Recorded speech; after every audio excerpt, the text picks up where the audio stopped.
नमस्कार, मैं हूं आपके साथ शिप्रा झा और आप देख रहे हैं अपना बिहार। बुलेटिन की शुरुआत बड़ी खबर के साथ करेंगे। बेतिया से इस वक्त की बड़ी खबर मिल रही है, जहां गिरफ्तार करने गई पुलिस टीम पर हमला हो गया है।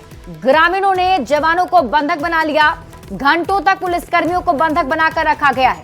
पुलिस गाड़ी की टक्कर से महिला के घायल होने पर बवाल भड़क गया। चनपटिया के महुआ गांव की एक घटना बताई जा रही है। सूचना मिलते ही भारी पुलिस बल मौके पर पहुंचा है।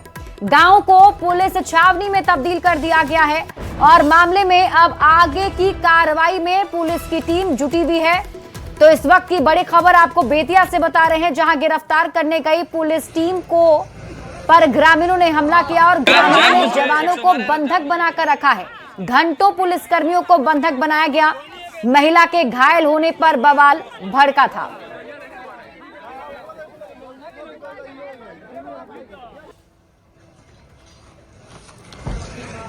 अनुसंधान के क्रम में आए हुए थे, व्यक्ति को पूछताछ के लिए ले जाने का प्रयास कर रहे थे। उसी समय जो उनके परिजन थे उन लोगों के द्वारा विरोध किया गया।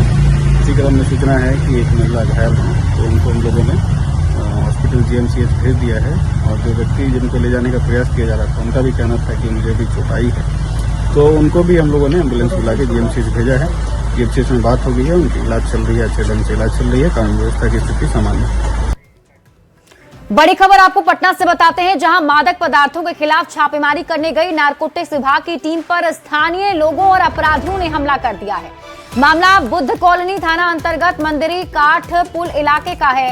नारकोटिक्स विभाग की टीम ने गुप्त सूचना के आधार पर कार्रवाई की। सूचना मिली थी कि मंदिरी इलाके में बड़े पैमाने पर मादक पदार्थों की बिक्री हो रही है और इसी आधार पर टीम ने छापेमारी कर 2 संदिग्धों को हिरासत में लिया। जैसे ही पुलिस उन्हें ले जाने लगी, वहां मौजूद असामाजिक तत्वों और स्थानीय लोगों की भीड़ ने पुलिस की गाड़ियों को घेर लिया और पथराव शुरू कर दिया। भीड़ ने पुलिस हिरासत से अपराधियों को छुड़ाने की कोशिश की, जिसके बाद स्थिति को नियंत्रित करने के लिए पुलिस को हवा में कई राउंड फायरिंग करनी पड़ी। मामले में डीएसपी ने कहा कि पुलिस पर हमला करने वाले अपराधियों को बख्शा नहीं जाएगा। पुलिस रेड करने क्रम में कुछ विरोध हुए हैं। एक व्यक्ति पकड़े गए हैं, उसमें आकाश धांगा नाम है उसका, उसकी गिरफ्तारी हुई है। हालांकि पहले भी उसको पकड़ के जेल भेजा गया था।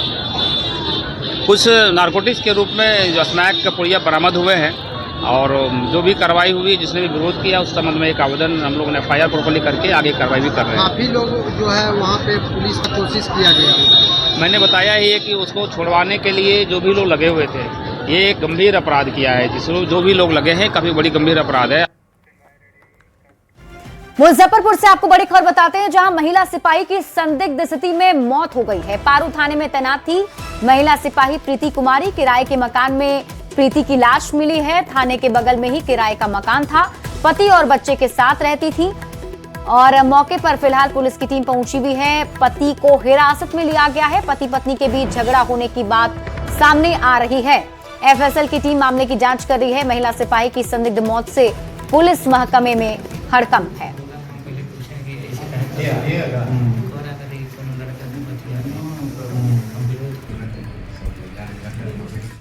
पटना से आपको बड़ी खबर बताते हैं, जहां एक गाड़ी से 10 लाख रुपए कैश बरामद किए गए हैं। वाहन चेकिंग के अभियान के दौरान यह सफलता मिली है।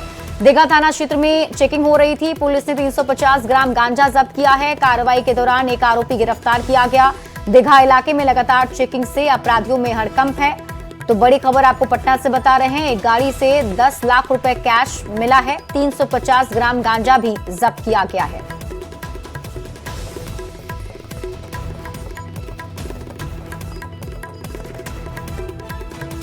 मधुबनी से बड़ी खबर मिल रही है, जाली नोट गिरोह का बड़ा भंडाफोड़ हुआ है। 6.44 लाख रुपए के नकली नोट के साथ 2 तस्कर गिरफ्तार किए गए हैं।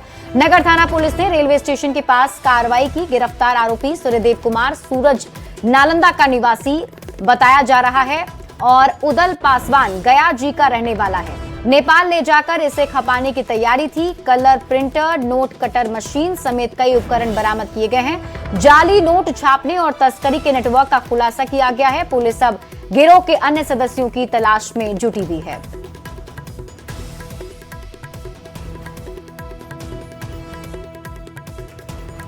तो तो बड़ी खबर आपको बता रहे हैं, नकली नोट पुलिस ने बरामद किए हैं। बताया जा रहा है कि 6.44 लाख रुपए के नकली नोट मिले हैं।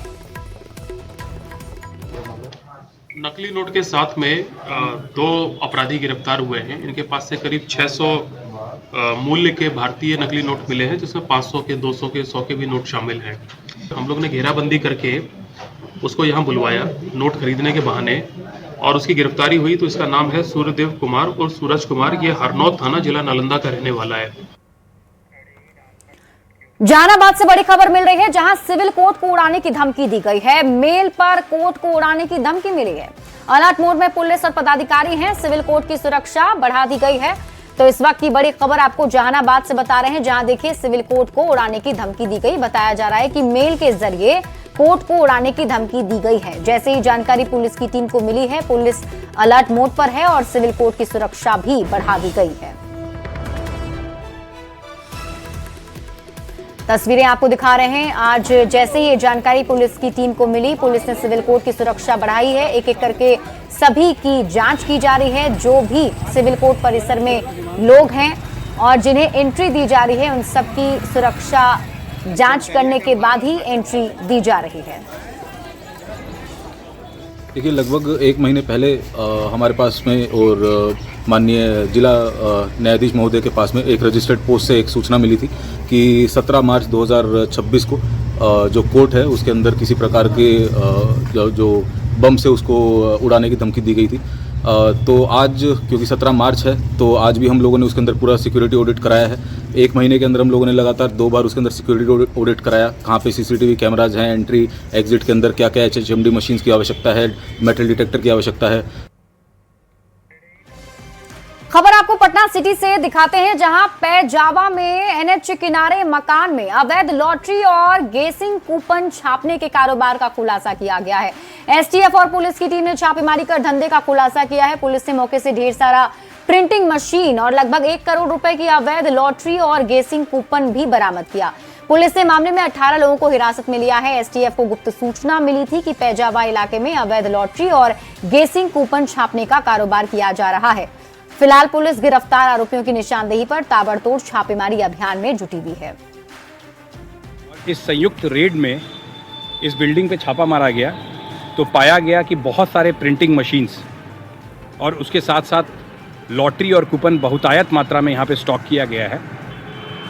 18 लोग को हिरासत में लिया गया है, उनसे पूछताछ किया जा रहा है और हम लोग विधिवत कार्रवाई कर रहे हैं। गया जी में सुरक्षा बलों को बड़ी सफलता मिली है, जहां धनगाई थाना क्षेत्र के जंगल में संयुक्त कार्रवाई करते हुए मादक पदार्थ और हथियार बरामद किए गए हैं। ये कार्रवाई सशस्त्र सीमा बल और गया जी पुलिस की संयुक्त टीम ने की है। छापेमारी के दौरान सुरक्षा बलों ने मौके से करीब 625 किलो डोडा बरामद किया है। साथ ही हथियार भी जब्त किया गया है। बरामद सामग्री को कब्जे में लेकर पुलिस अब आगे की कार्रवाई में जुट गई है और आसपास के इलाकों में सघन तलाशी अभियान भी चलाया जा रहा है।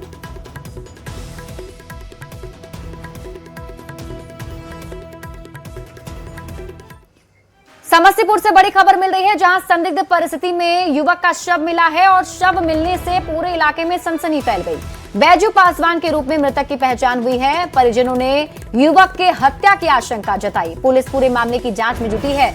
परिजनों ने निष्पक्ष जांच की मांग की और परिजनों ने बताया कि पहले से उसकी कुछ लोगों से दुश्मनी चल रही थी और उसे लगातार धमकी भी मिल रही थी।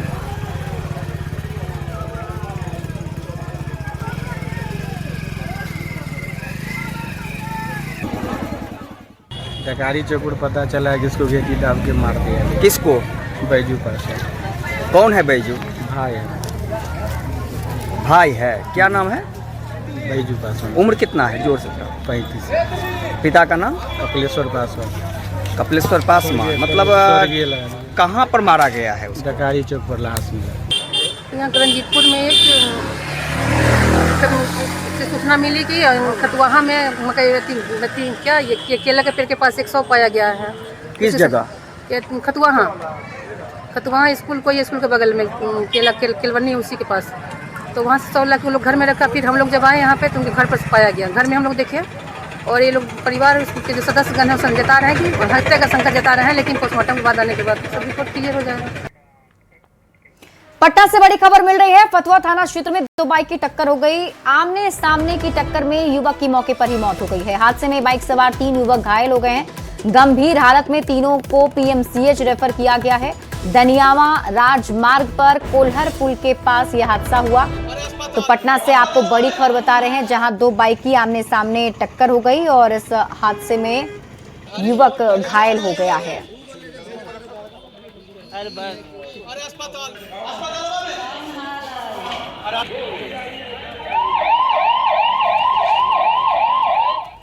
फतुहा के बलवा गांव में छापेमारी कर पुलिस ने एक घर से एक देसी राइफल और 2 जिंदा कारतूस बरामद किया है। पुलिस ने इस मामले में एक महिला को भी हिरासत में लिया है। वहीं आरोपी राजू पासवान मौके से फरार होने में सफल हो गया। पुलिस फरार आरोपी की गिरफ्तारी को लेकर सघन छापेमारी अभियान में जुटी हुई है।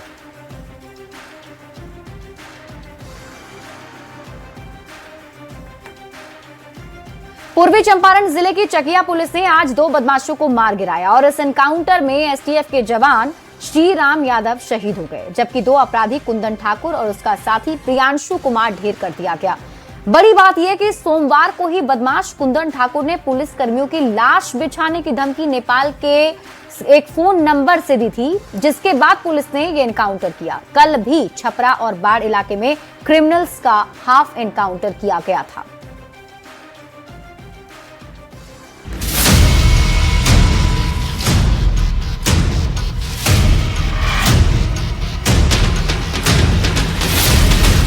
बिहार में अपराधियों को उसी की भाषा में जवाब दिया जा रहा है। सोमवार को छपरा और बाढ़ में क्रिमिनल्स का हाफ एनकाउंटर किया गया था, तो मंगलवार को मोतिहारी पुलिस ने 2 अपराधियों को मार गिराया। पूर्वी चंपारण के चकिया इलाके में एक घर में कुछ बदमाशों के छिपे होने की खबर पुलिस को मिली थी, जिसके बाद पुलिस की टीम ने धावा बोलते हुए घेराबंदी की, पर पुलिस पर अपराधियों ने गोली चला दी। पुलिस की जवाबी कार्रवाई में अपराधी कुंदन ठाकुर और प्रियांशु दुबे की मौत हो गई, जबकि अपराधियों की गोली से घायल जवान श्री राम यादव ने भी अस्पताल में इलाज के दौरान दम तोड़ दिया। घटना के बाद सर्च ऑपरेशन में घर के कमरे से पुलिस को कई हथियार मिले। मौके से 1 कार्बाइन, 2 पिस्टल और 1 कारतूस भी बरामद किया गया है। बिहार के डीजीपी विनय कुमार ने कहा, सोमवार को एक अपराधी ने एसएचओ को कॉल के जरिए धमकी दी थी कि हम पुलिस कर्मियों की लाश बिछा देंगे। वो नंबर नेपाल का था, जिसे ट्रेस किया गया और फिर ये एक्शन लिया गया। अपराधियों के द्वारा जो पुलिस को एक चुनौतीपूर्ण लहजे में बात की गई थी, तो उस पर केस दर्ज करके एफआईआर दर्ज हुआ उसका, और उसके पश्चात अनुवर्ती कार्रवाई की गई है, जिसमें 2 अपराधी मारे गए हैं और कोलेटरल डैमेज के तौर पे एक हमारे एसटीएफ के जवान की भी मृत्यु हो गई है। आपको बता दें कि अपराधी कुंदन ठाकुर ने नेपाल के एक मोबाइल नंबर से सोमवार को ही चकिया पुलिस को धमकी दी थी कि पूरे शहर को दिखा देंगे। न्यूज 18 के पास वो ऑडियो क्लिप भी है, सुनिए। कुंदन बोल रहे हैं सर।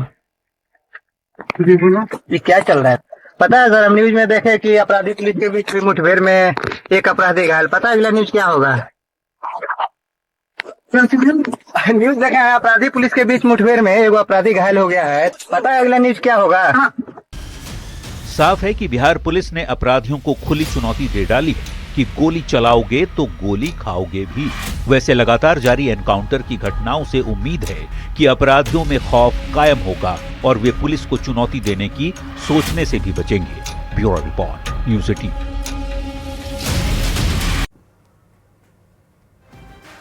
खबर आपको छपरा से दिखाते हैं, जहां नाबालिग लड़की की संदिग्ध मौत के बाद कई सवाल उठ रहे हैं। छात्रा की मौत पर सोशल मीडिया में बवाल मचा है और अब इस मामले में बीजेपी सांसद राजीव प्रताप रूढ़ी ने सीआईडी जांच की मांग की है। और राजीव प्रताप रूढ़ी ने बिहार के गृह मंत्री सम्राट चौधरी को निष्पक्ष जांच के लिए पत्र भी लिखा है।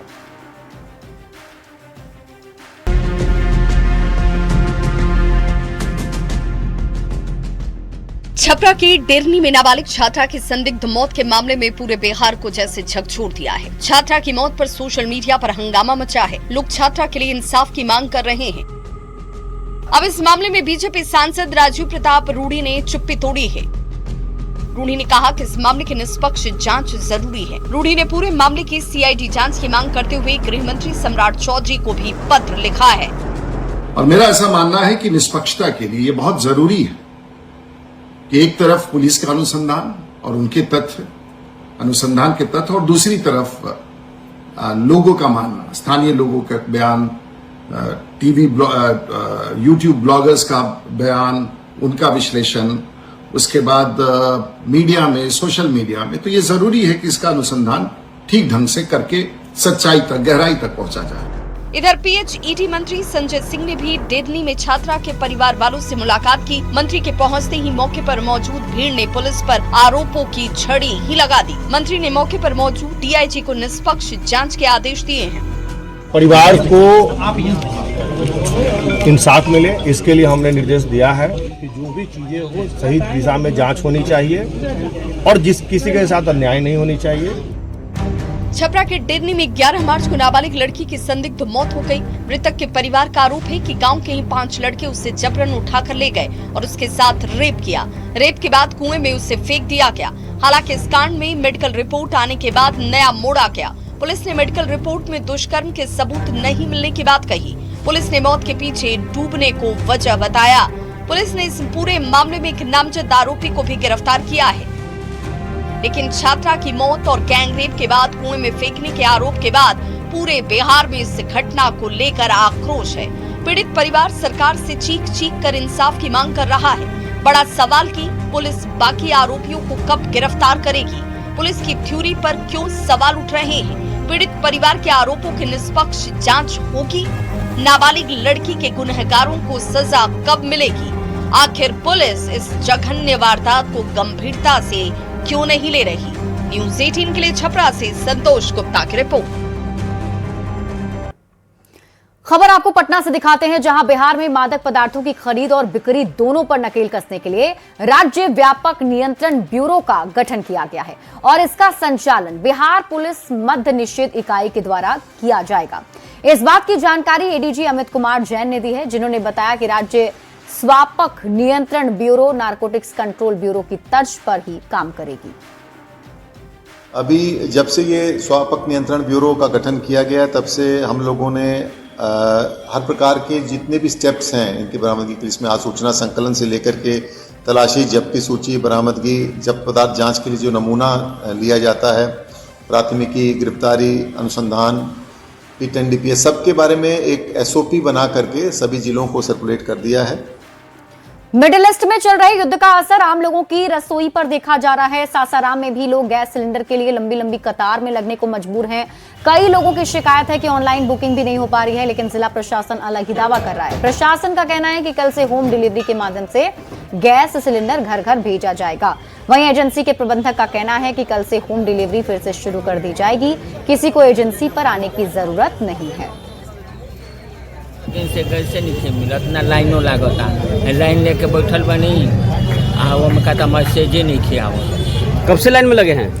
हम 6 बजे से लगे हैं। अच्छा, तो क्या बोला जा रहा है एजेंसी से? मिल रहा है गैस? एजेंसी से तो बात नहीं हुआ है। पूरे के 4 बजे के आगे बैठल बा उगरले बन जाबे रोज बयान पानी के हैं, इतना दिक्कत हुई। काहे लिए? गैस खाती नौरी काहे खाती? जिनका जेनविन है उनको गैस दिया जा रहा है। 13 से पीछे वाला जिसका डीएससी के माध्यम से डिलीवरी किया जा रहा है उसको गैस दिया जा रहा है। आदमी पैनिक है, गैस का कोई किल्लत नहीं है। 13 मार्च से पहले का? हाँ, 13 मार्च से पहले वाले का डिलीवरी दिया जा रहा है। कल से होम डिलीवरी का व्यवस्था किया गया। कल से यहाँ गैस नहीं वितरण होगा। पटना के हज भवन में जेडीयू की तरफ से दावत इफ्तार का आयोजन किया गया। इफ्तार पार्टी में से नीतीश कुमार, उनके बेटे निशांत दोनों पहुंचे और वहां से एक तस्वीर भी सामने आई जिसकी चर्चा हर तरफ हो रही है। आपको भी दिखाते हैं।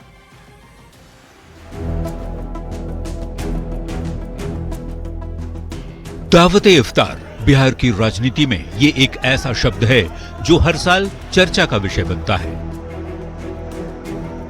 खूब सियासत होती है। एक बार रमजान के महीने में सियासी दावत इफ्तार का दौर जारी है। सोमवार को लोक जनशक्ति पार्टी रामविलास के अध्यक्ष चिराग पासवान ने इफ्तार पार्टी दी, जिसमें सीएम नीतीश कुमार भी पहुंचे थे। मंगलवार को जेडीयू की ओर से इफ्तार की पार्टी दी गई। हज भवन में हुई इस इफ्तार पार्टी में सीएम नीतीश कुमार के साथ पार्टी के दिग्गज नेता और मंत्री शामिल हुए। इफ्तार पार्टी के दौरान सीएम ने मंत्री विजय चौधरी को पारंपरिक टोपी पहनाई, लेकिन इस बार जेडीयू की इफ्तार पार्टी में सबसे खास रहे सीएम नीतीश के बेटे निशांत कुमार। निशांत ने भी टोपी पहनकर दावत इफ्तार का आनंद लिया। इफ्तार पार्टी में इस दौरान सीएम नीतीश और निशांत भी एक दूसरे से मिले। निशांत और नीतीश एक दूसरे को देखकर मुस्कुराए। मुसलमानी टोपी के साथ हज भवन से आई निशांत की तस्वीर बिहार की राजनीति में चर्चा का विषय बन गई है। न्यूज 18 के लिए पटना से संवाददाता आनंद अमृतराज के साथ ब्यूरो रिपोर्ट।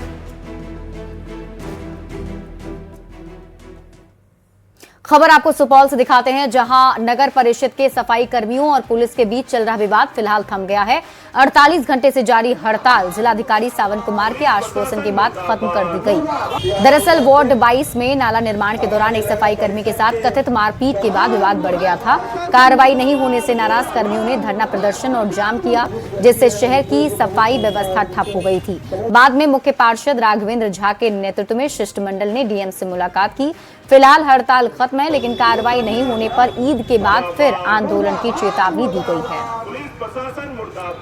ये थाना प्रभारी उसके घर जाते हैं और बड़ा ही बर्बरता पूर्वक उसको एक आतंकवादी के तरह कॉलर पकड़ के खींचते हैं। लाठी, डंडा, मुक्का, लात पैर से मारते हुए सीढ़ी से रूम से घसीट के नीचे लाते हैं। उसके साथ सफाई कर्मी के जो हेड है मिश्रा जी, देवाशीष मिश्रा, सुपरवाइजर सफाई के हैं, उनको खींच के लाते हैं और जीप में गाय भैंस के तरह ठूसते, लाश से ठूस करके उसको जीप में चढ़ा के थाना लाते हैं। घटना ये है कि नगर परिषद के जो वर्तमान में हेड क्लर्क हैं असद आलम जी, उनके घर पर 12 बजे रात को पुलिस पहुंचती है बिना किसी शिकायत के, बिना किसी एफआईआर के, और उन्हें घर से उठा करके उसके साथ और नगर परिषद के कर्मी को भी उठा करके बुरी तरह पीटती है। तो हम लोग चाहते हैं और जिला प्रशासन से मांग करते हैं कि यह जो अमानवीय व्यवहार एक लोक सेवक के द्वारा एक लोक सेवक के लिए किया गया, तो इसकी उचित कार्रवाई करे। नागरिक समाज और हमारे नगर के जो चेयरमैन हैं वो और काफ़ी सारे जनप्रतिनिधि पार्षद बंधु आए थे यहाँ पर, और उसके माध्यम से एक बीच का रास्ता निकाला गया। उनसे मैंने अनुरोध किया कि ठीक है, तो जो कुछ हुआ हम लोग देखते हैं, उसका प्रशासनिक हल निकालेंगे, जो दोषी उस पर कार्रवाई भी करेंगे, और शहर में सफाई व्यवस्था, सैनिटेशन जो सभी लोगों का बेसिक राइट है उसको पुनः बहाल किया जाए। और यहाँ रुकने एक छोटे से ब्रेक के लिए जल्द लौटते हैं वापस।